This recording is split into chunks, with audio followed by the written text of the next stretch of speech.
I can keep this QR code up in the top right-hand corner just for a few minutes.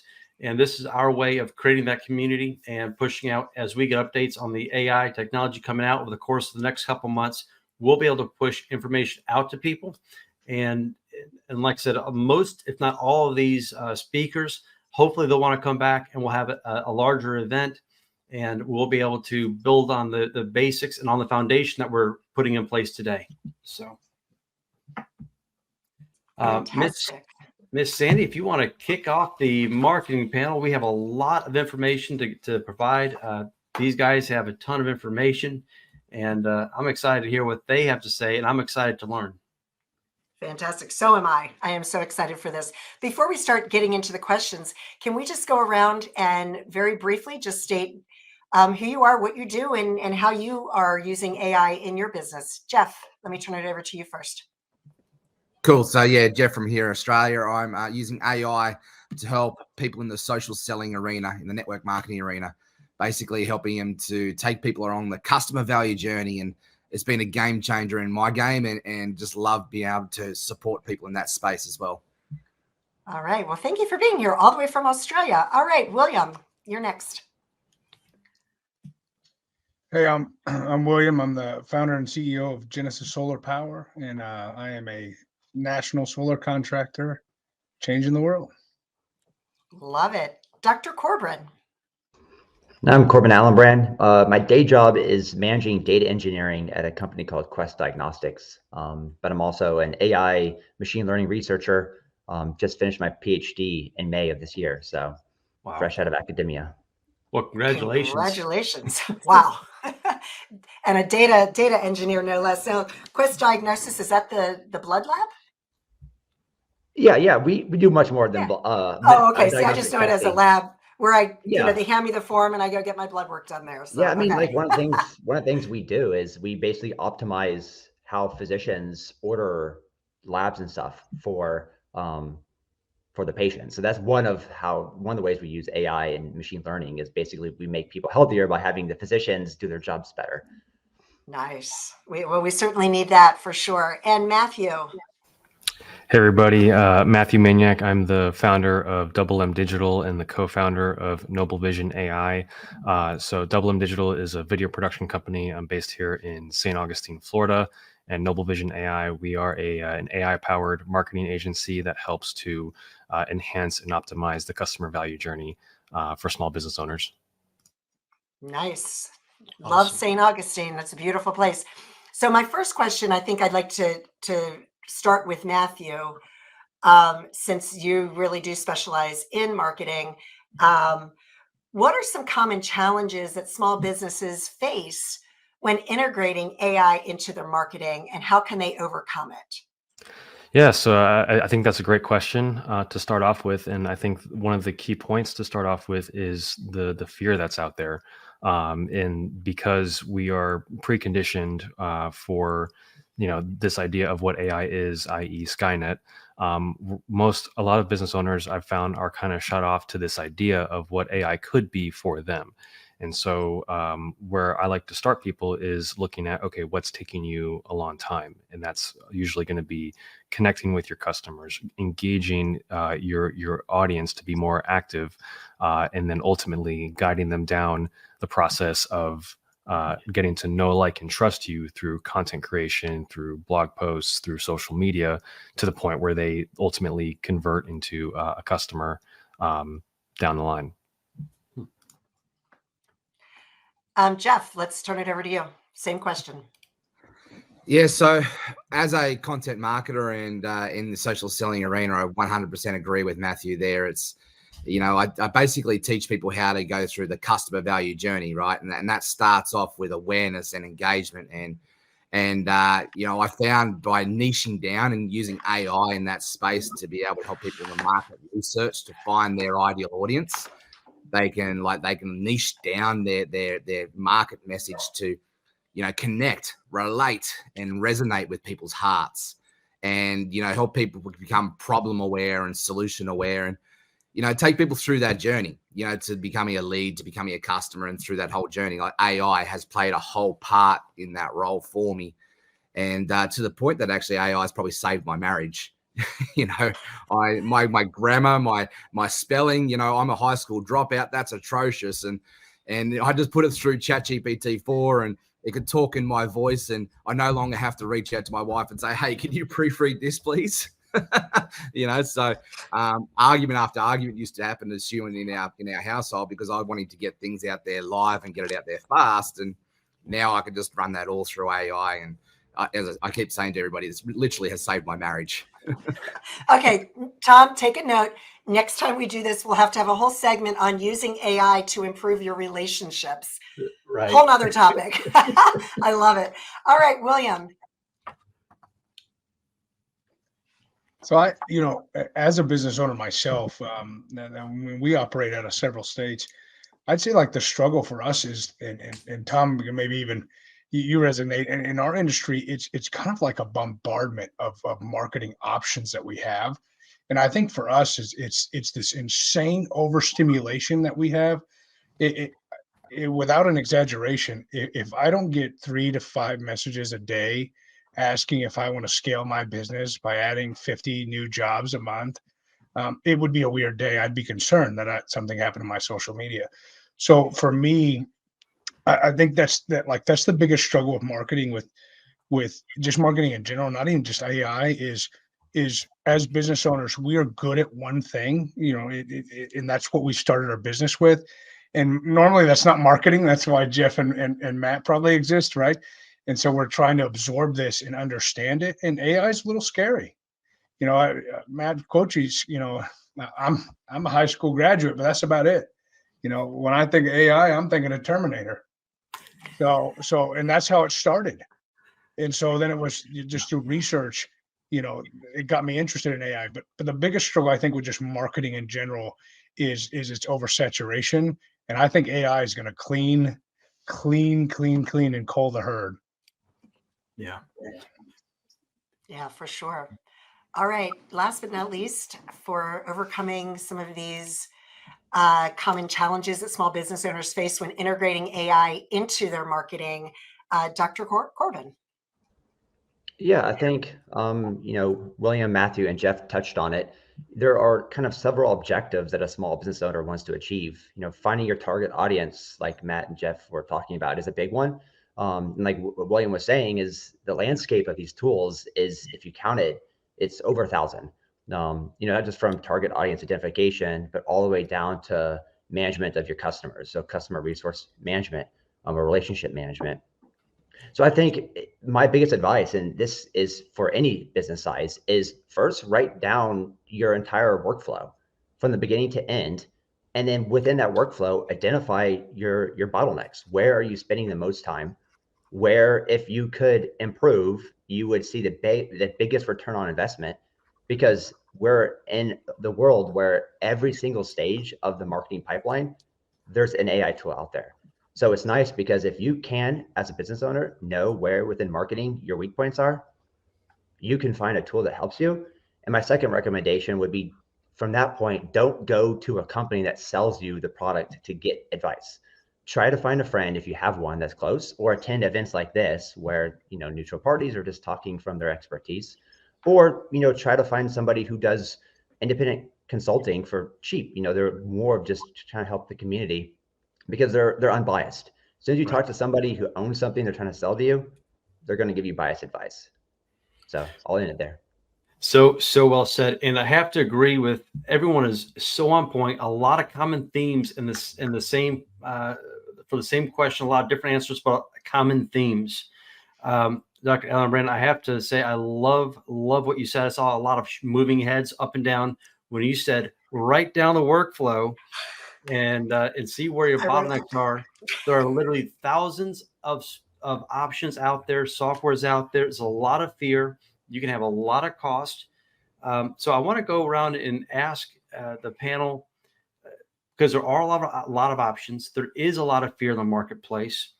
What are the top 1 or 2 programs, just in general, for a small business that maybe would make the most immediate impact when it comes to marketing?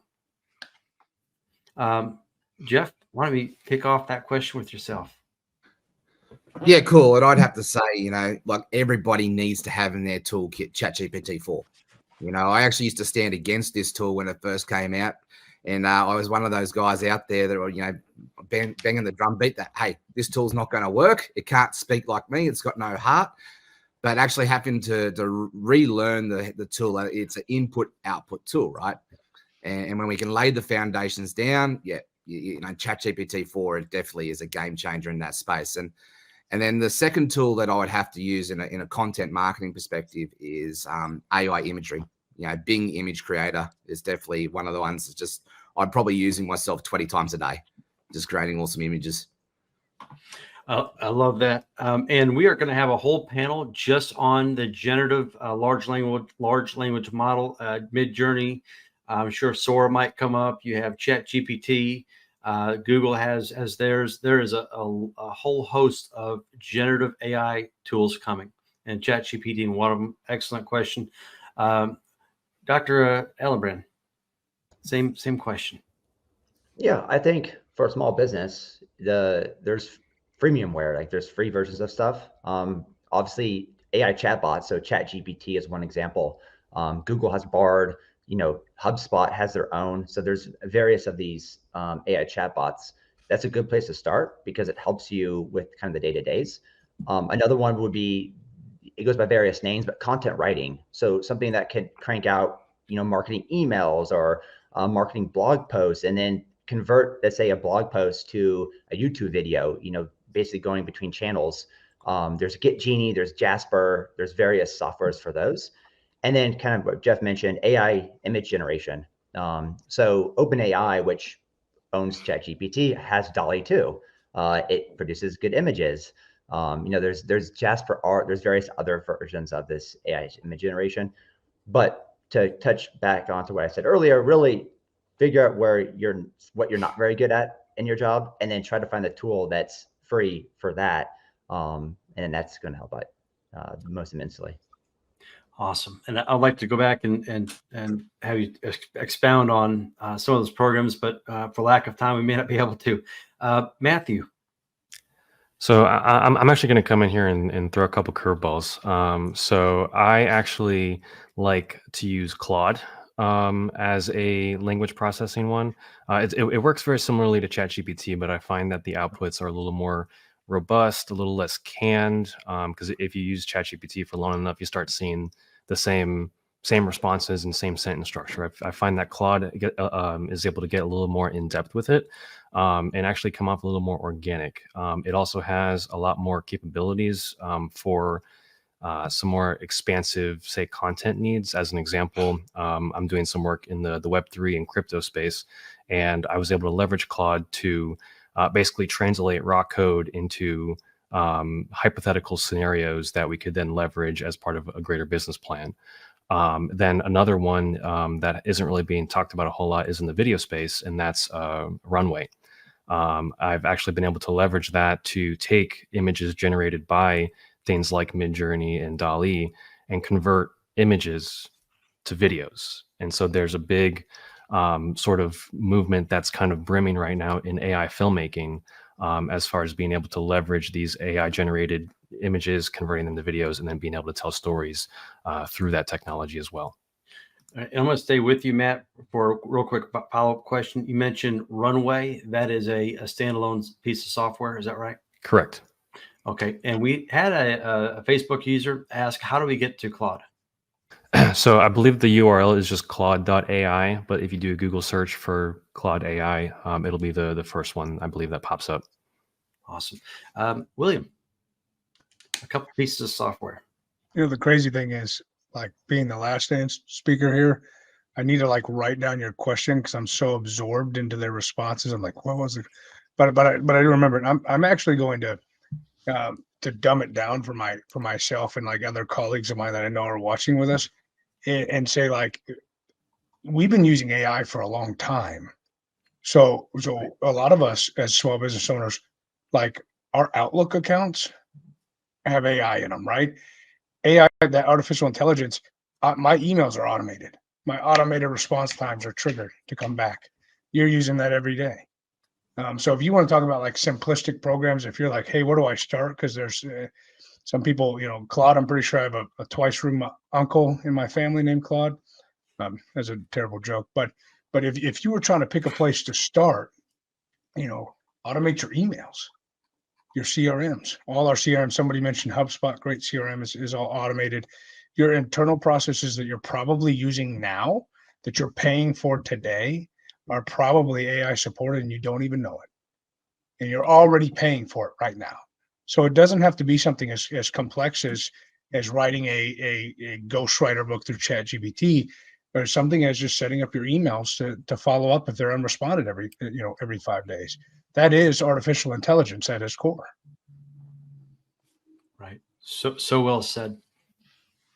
Fantastic. I've been taking all sorts of notes. So this is really great, guys. Thank you so much. All right. So in terms of personalization and customer engagement, what role do you see AI playing? And how can businesses balance the personalization with privacy concerns? Jeff, we'll start with you.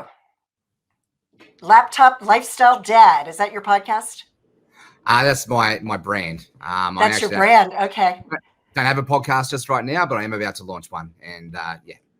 So, fantastic. Nice. All right. So it's an interesting question. So personalization and privatization. So I feel like in the social selling space, personalization is becoming more and more prominent, and a need to be able to separate yourself from the crowd, especially in the network marketing industry, right? There are a lot of reps in different companies, and a lot of they're all part of the same company, all banging the same drumbeat, and essentially, the social selling space is where they're all struggling is to learning how to use this social media arena to be able to help them promote their products and services.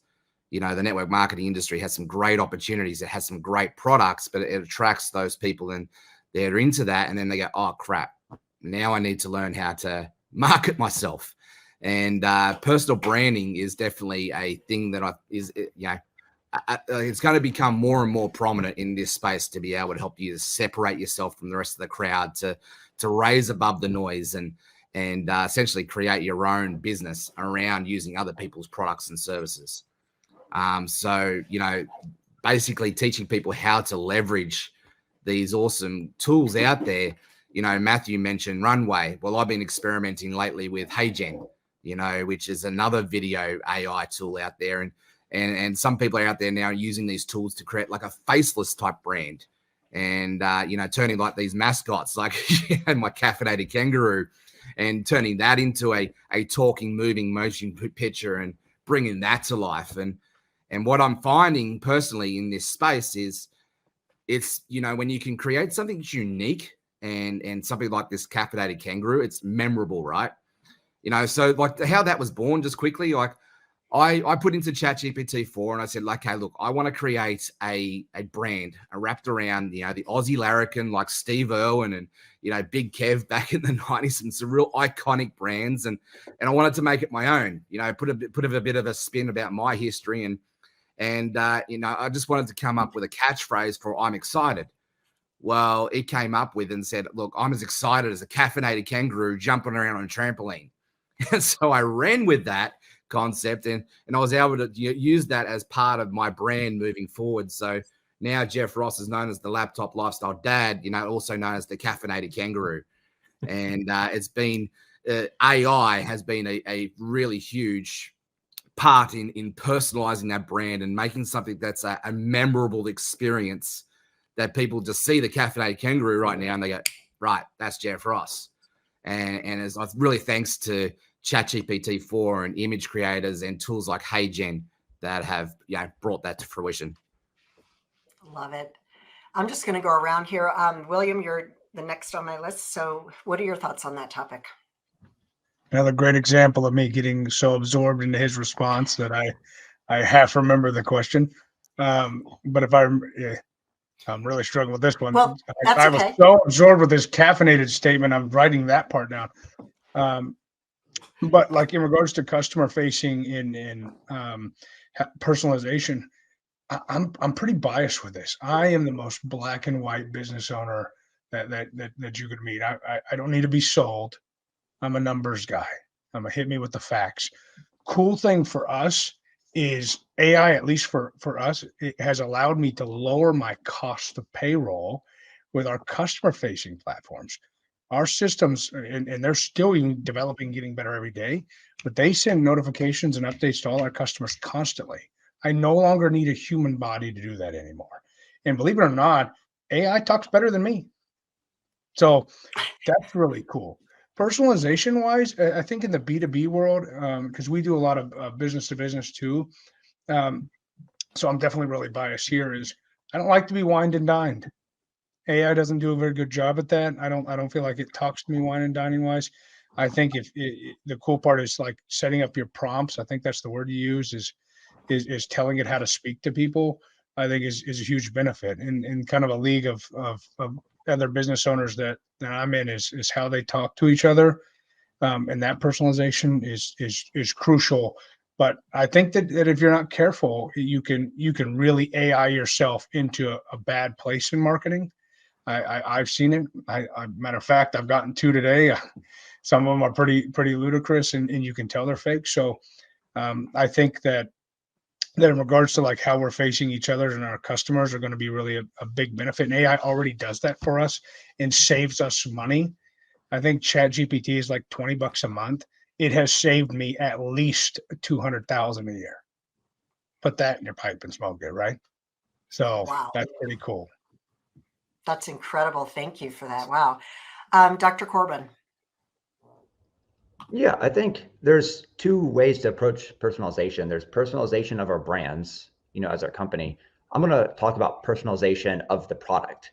So what we're offering to the customer. And there's a lot out there. One in particular is, I think most companies have a website of some sort. Web traffic is up close to 700% since last year. So globally, people are using the internet more. So there's actually software out there that through AI makes so the term landing page is a website has a dedicated site on the basic dedicated web page. You go there first, and then you go to kind of secondary sites from there. Well, there's this notion of bouncing, which is when someone who visits a website hits the landing page and leaves. This is terrible, right? This means you lost a customer, whatever you're trying to sell. Well, there's now AI that as soon as they land, it will actually reconfigure the landing page to suit this this consumer. And what it does, it actually uses web browsing history. So we all deposit what are called web cookies every time we use the web. Most people don't know how to disable them. So these web browsers know most about what you are, what you do, where you visited. And so these can actually develop basically a personalized landing page, and it's called landing page software for customers. So it makes them feel good. But I think a big thing to get to personalization is there's a lot out there. Sometimes the software conflict with each other. So back to about 30 minutes ago, we talked about this massive landscape of all these tools. A lot of small business owners will buy 5 or 6, and they actually start to disagree. They'll start to actually counteract each other, and it ends up making you look really bad as a professional, because customers will say, well, what is going on with this person? But in terms of privatization, which is the second part to your question, the best way to think about this is consumers now, their data privacy concerns have become elevated because mass media has focused on things like ChatGPT. I think the best thing to do is just be transparent. If you're collecting data from your customers, let them know what you're collecting. And another point is, if you're collecting data, let them know how they benefit from that data collection. Just be transparent. You shouldn't really be collecting data from customers unless you're equitably giving back to the customer. Customers now are much more literate, from millennials, Gen Zs, Gen Alphas. They know all about what's collected, what's not. To just be transparent about the data you collect, how you use it, and I think most people will be satisfied. Fantastic. And Matthew. Yeah, no, I definitely want to circle back to some of what Dr. Corbin said, and as well as William, as far as people don't want to be spoken to how you want to be spoken to. They want to be spoken to how they want to be spoken to. And that's how, being able to leverage things like ChatGPT, like Claude, to, whether it's emails, whether it's social media, whether it's web copy, right? Being able to leverage that technology to create content and create copy that speaks directly to your target audience as a business. So the way that I speak to someone in, say, the home services or the trades is going to be different from the way that I speak to someone in accounting is going to be different from someone in IT is going to be different from a filmmaker, right? And being able to, when you're a marketing agency, when you're speaking to these different niches, and specifically if you're providing a service where you're creating the content that their customer base is going to be seeing and engaging with, you need to be able to know what's going to resonate with that audience set. And what AI has allowed us to do is previously there was a situation where if you were providing these services, you absolutely needed to be a hyper specialist in a given niche. And while that is still beneficial, and while having that experience really does still help, the ability to leverage AI solutions, you're able to call upon all of these different data points that are out there in a way that prior to ChatGPT and Claude and things like that, we weren't able to call upon. And it kind of mitigates the need for that hyper specialization as it once was.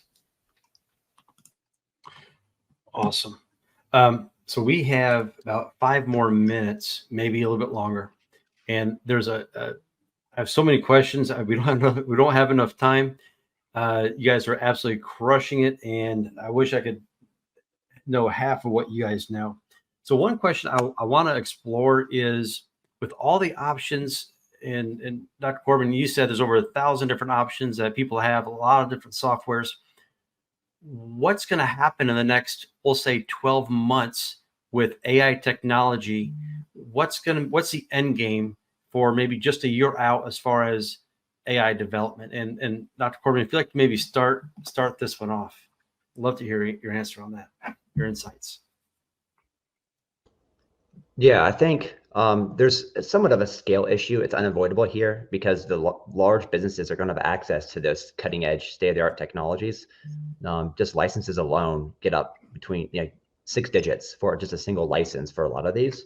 But for that kind of smaller scale marketing in the small business owner, I think the biggest thing would be being able to really, we started with this, is target audience identification. So a lot of money is wasted in marketing with campaigns that just don't take off, you fail. So either you targeted the wrong people, what you used, so the channel you used was just wrong. You did email, but you should have did something else. What you said was wrong.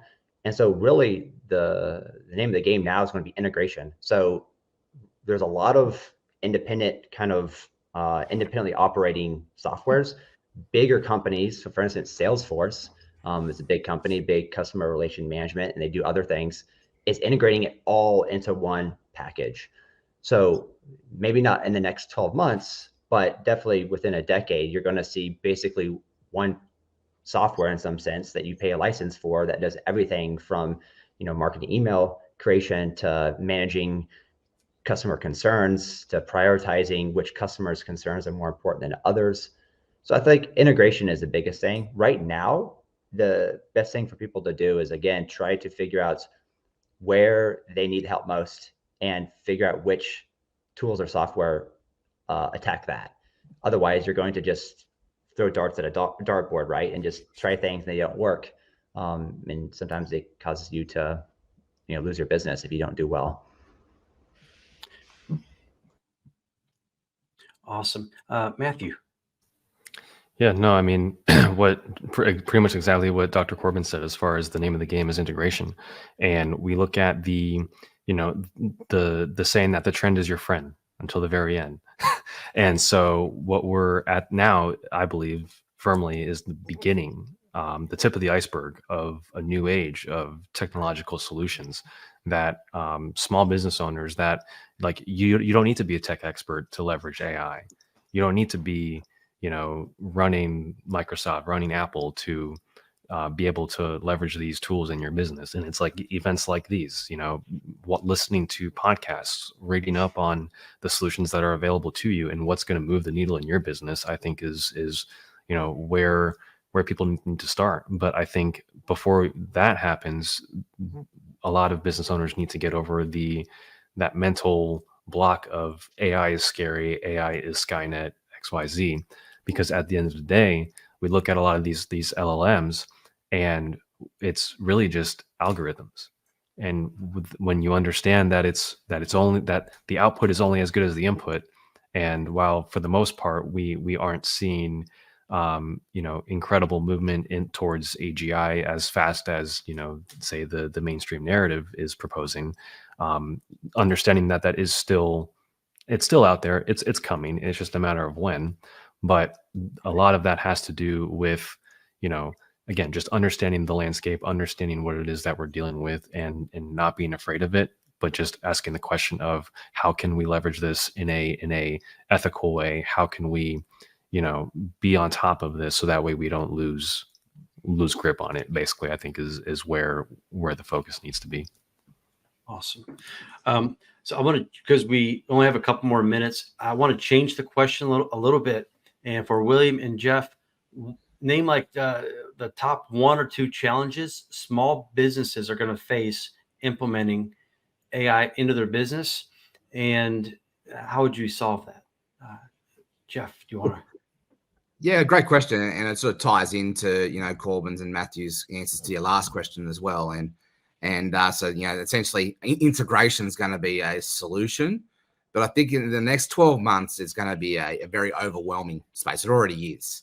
And, people are getting like, it's a bit of a wild, wild west out there. There's no regulation around it all as well. And people are just going to get lost in the 1,000+ tools that are out there. And, it's going to be people like us that are going to help them to navigate the pathway to, getting to the, end destination, which I can normally call from Sucksville to Awesome Town.